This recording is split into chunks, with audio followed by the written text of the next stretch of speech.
15 اہل سنت کی معتبر ترین کتابوں کے حوالے ہمارے پاس موجود ہیں، خود پڑھ کر بتا رہا ہوں آپ کو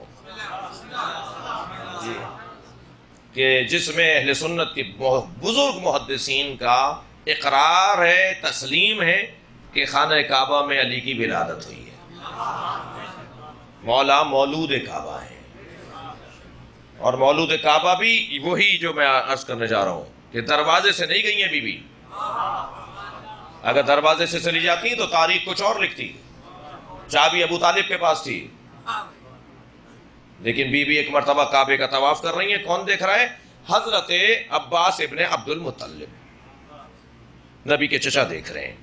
کیا دیکھ رہے ہیں؟ کہ فاطمہ بنت اسد خانہ کعبہ کے گرد طواف کرتے ہوئے ایک مرتبہ جب پہنچی ہیں رکن یمنی تک تو خانہ کعبہ کی دیوار گرنے لگی۔ میں کچھ فاصلے پر بیٹھا تھا، میں چند قدم آگے بڑھا کہ کسی طرح اس بی بی کو بچاؤں، مگر وہ دیوار جب گرنے کا انداز اس کا ہوا، وہ ہلنے لگی، اس میں اتنی جگہ بنی کہ ایک بندہ اندر جا سکتا تھا، تو فاطمہ بنت اسد اندر چلی گئی، دیوار بند ہو گئی۔ اب عباس ابن عبد المطلب پریشان ہیں، نگران ہیں کہ یہ کیا ماجرا ہے، دیوار جڑ گئی ہے، گئے ہیں گھر کی طرف، ابو طالب یہ ماجرا میں نے دیکھا ہے، یہ دن کا وقت ہے، 3 دن تک مجمع جمع ہوتا رہا، خبر پھیلتی رہی، مکے کے اطراف میں جتنے دیہات تھے، مکے سے جتنے وابستہ شہر تھے، سب چلو خانہ کعبہ کے اندر کوئی واقعہ ہو رہا ہے۔ میں ایک جملہ کہوں اہل علم کے لیے، عزیزان گرامی، اگر واقعہ یہیں تمام ہو گیا ہوتا، عباس ابن عبد المطلب ہی راوی ہوتے، تو شاید ایک طبقہ کہتا خبر واحد ہے اور خبر واحد کا اعتبار نہیں ہے۔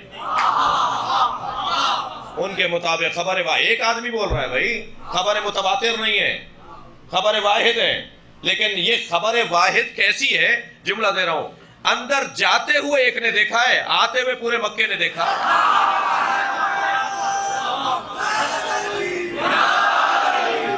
سارا مکہ دیکھ رہا ہے بی بی کو باہر آتے ہوئے، غور فرمایا، سارا مکہ دیکھ رہا ہے، اور اب جیسے ہی باہر آئے ہیں،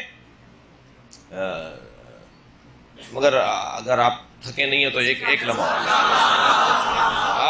آپ کی توجہ مجھے حوصلہ دے رہی ہے، حضرت ابو طالب 3 دن تک تالے کو کھولنے کی کوشش کرتے رہے۔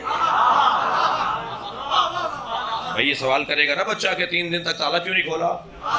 چابی تو آپ کے پاس تھی، مگر عجیب بات ہے کہ یہ چابی اثر نہیں کر رہی، چابی اثر نہیں کر رہی۔ تو ایک مرحلہ ایسا بھی آیا کہ نبی برابر میں کھڑے ہیں اور حضرت ابو طالب تالے کو کھول رہے ہیں اور تالا کھول رہے ہیں۔ بھائی روزانہ کھولتے تھے، اکثر کھولتے تھے، اب نہیں کھول رہی۔ اسی کو کہتے ہیں نا قدر پروردگار۔ یہی کیسے ہوگا، کیا ہوگا کہ نبی برابر میں کھڑے ہیں، مشرکین مکہ میں سے مجمع پیچھے لگا ہوا ہے، سارے لوگ دیکھ رہے ہیں، اب کھولا دروازہ، جب کھولا دروازہ کہ ایک مرتبہ ایک مشرک کی، ایک مکے کے رہنے والے کی آواز آئی، اے ابو طالب تالا توڑ دیجئے۔ رائے تو ہے ہی ہے، برابر سے نبی کی آواز آئی، چچا تالا وہ توڑتے ہیں جن کا کردار اچھا نہ ہو۔ نہیں، اچھا نبی تو جانتے ہیں نا کہ ماجرا کیا ہے، کہ ایک مرتبہ 3 دن کے بعد وہی دیوار دوبارہ ہلی۔ بھائی کمال تو یہ ہے نا، اگر پہلی مرتبہ ہلتی تو کہتے حادثہ ہوا تھا، یہ حادثہ نہیں ہوا، منصوبہ ہوا ہے۔ بھائی غور کریں جملوں کے اوپر، اللہ کا کوئی کام حادثتاً نہیں ہوتا، منصوبتاً ہوتے ہیں۔ صلوات پڑھیں محمد و آل محمد۔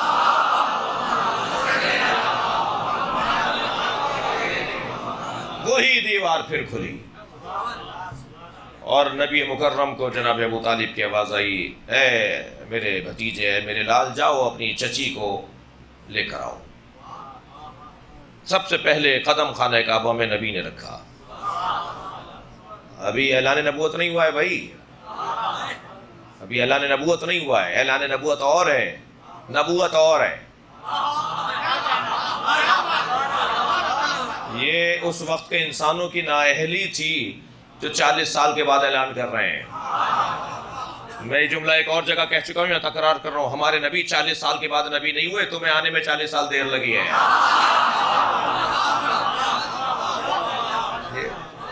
ہمیں سمجھنے میں دیر لگی ہے.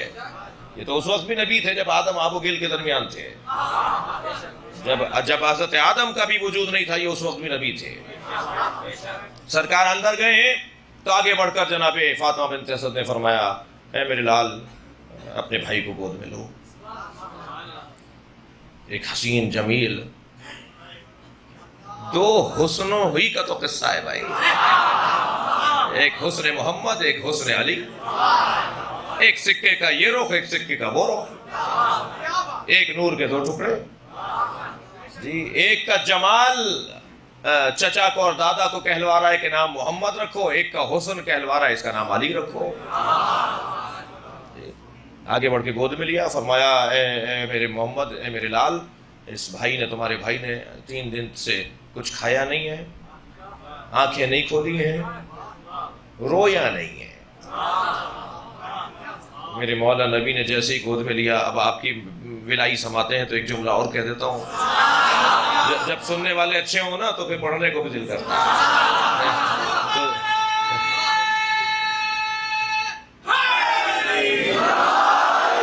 جب نبوت کی گرمی امامت نے پائی، آنکھیں کھول ڈالی. اللہ اکبر. آنکھیں کھول کر نبی کے چہرے کی زیارت کی. سب سے پہلا دیدار سرکار کا، سب سے پہلی غذا نبی کا لعاب. فوراً نبی مکرم نے اپنی زبان مولا علی کے منہ میں دے دی. علامہ اظہر حسن زیدی کو ذرا ان کی روح کو شاد کروں. علامہ اظہر حسن زیدی کہتے ہیں، توجہ چاہوں گا، علامہ اظہر حسن زیدی کہتے ہیں کہ محمد اسے کہتے ہیں جسے دیکھ کر علی کی آنکھیں کھل جائیں.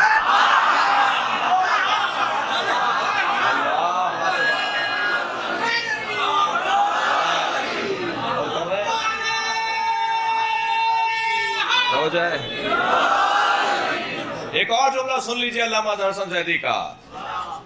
فرماتے ہیں علی اسے کہتے ہیں جسے محمد نے زبان دے دی. صلوات پڑھیں محمد و آل محمد.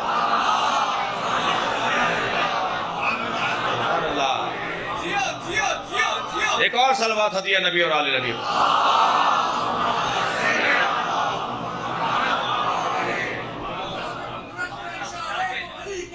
سبحان اللہ.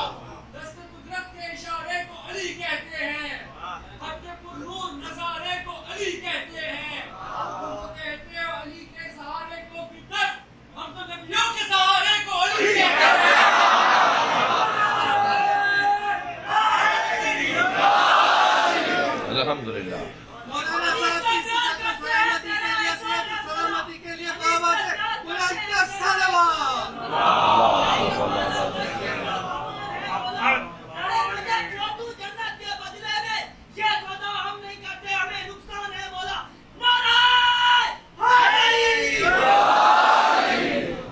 بھائی ابھی تو میں نے ولادت کا حال شروع کیا ہے.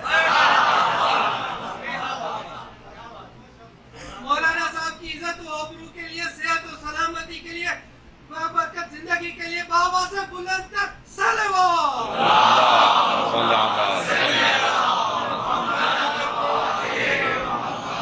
غور فرما رہے ہیں آپ حضرات. نبی نے اپنی زبان مبارک مولا علی کے منہ میں دے دی، اور جیسے بچہ گھٹی لیتا ہے،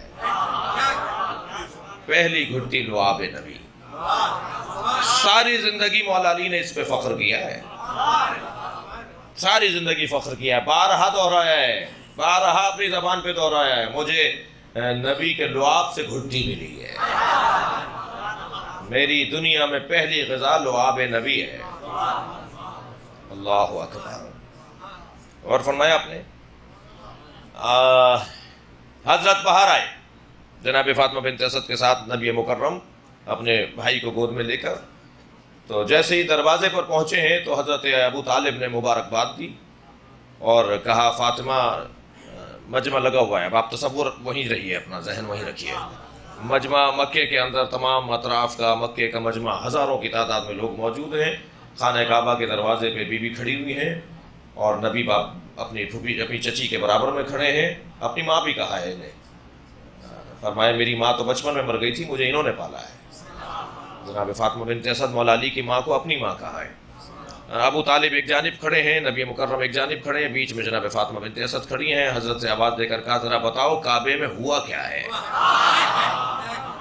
تو اب آپ نے جو ولادت کا حال سنایا ہے وہ میں اس وقت آپ سے اجازت چاہ رہا ہوں کہ کسی اور موقع پر پورا خطبہ ہے سیدہ فاطمہ بنت اسد کا کہ خانہ کعبہ میں ہوا کیا. لے کے چلے حضرت ابو طالب، میں اس کے بعد والا مرحلہ چاہوں گا کہ آپ کی توجہ رہے. لے کے چلے حضرت ابو طالب اپنے بچے کو گود میں کہ جیسے ہی چند قدم آگے بڑھے تو وہاں سے کوئی عیسائی پادری، وہاں سے کوئی کابل احبار یہودی عالم، وہاں سے کوئی رئیس قبیلہ، وہاں سے کوئی سردار قبیلہ، یہ سب 8 10 20 50 آدمی سامنے آ گئے. کہنے لگے ابو طالب کہاں لے جا رہے ہو؟ مکے کا تو دستور ہے جب کوئی بچہ دنیا میں آتا ہے تو یہ سامنے پتھر کی طرف اشارہ کیا، اس پتھر پر لٹا دیتے ہیں. اگر یہ حلال راستے سے آتا ہے تو بھی طے ہو جاتا ہے، اور اگر یہ غلط راستے سے آیا ہوتا ہے تب بھی طے ہو جاتا ہے. دستور یہ تھا کہ بچے کو لٹا دیتے تھے. جب بھی مکے میں کوئی بچہ پیدا ہوتا تھا اسے لے جا کے اس پتھر پہ لٹا دیتے تھے. ایک اژدہا نکل کر آتا تھا،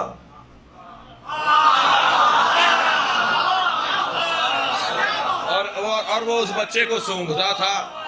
اگر بچے کو تکلیف پہنچا کر جاتا تھا تو لوگ ماں باپ کی مذمت کرتے تھے، اور بچے کو اگر وہ تکلیف دیے بغیر چلا جاتا تھا تو لوگ ماں باپ کی تعریف کرتے تھے. حضرت، اب جملہ آپ کی سماعت کے حوالے کر رہا ہوں، حضرت ابو طالب کو کیا اس طرح کے نہ لٹائیں؟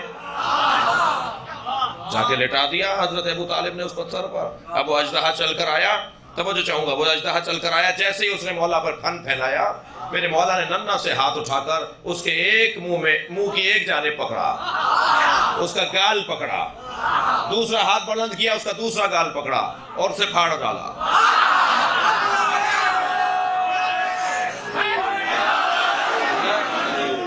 عربی میں سانپ کو کہتے ہیں حیا، اور کسی چیز کے پھاڑنے کو کہتے ہیں درہ.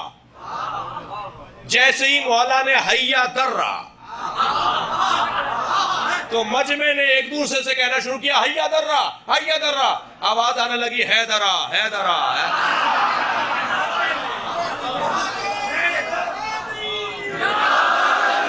حیدر کہتے ہی اسے ہیں جس نے حیا کو درہ، جس نے سانپ کو پھاڑ ڈالا. بھائی میں ایسے تو آپ کو جانے نہیں دوں گا. آج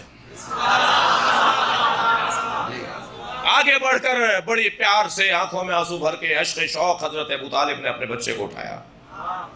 سانپ پڑا ایک اژدہا بہت بڑا جسے پھاڑ ڈالا علی نے گہوارے میں. عشق شوق آنکھوں میں بھر کے ابو طالب نے سینے سے لگایا، رخساروں کا بوسہ لیا، لبوں کا بوسہ لیا. ابو طالب نے اپنے بچے علی کے پیشانی کا بوسہ لیا. چل کے جانے لگے. پھر وہی لوگ نکل کے سامنے آ گئے. کہاں جا رہے ہو؟ حضرت ابو طالب نے کہا تم نے کہا تھا لٹا دو، میں نے لٹا دیا. کہا اس نے پیمانہ توڑ دیا. بھائی میری آج کے بیان کا حاصل مطلب ہے اس نے کسوٹی توڑ دی. آج کے بعد کیسے طے کریں گے کون حلالی ہے؟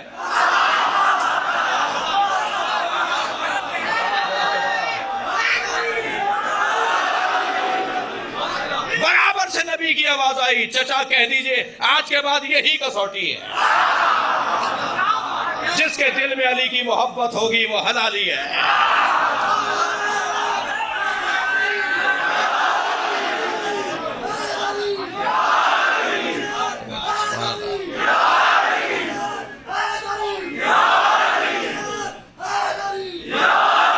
صلوات پڑھیں گے محمد و آل محمد. ماشاءاللہ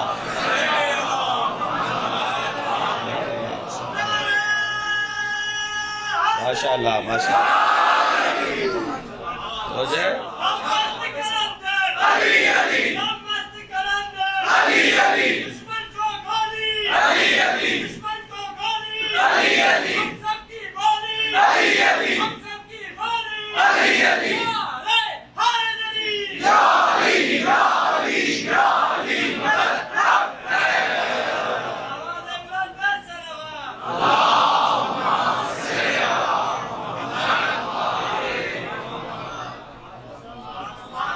دنیا عین علی کا مقابلہ نہیں کر سکتی.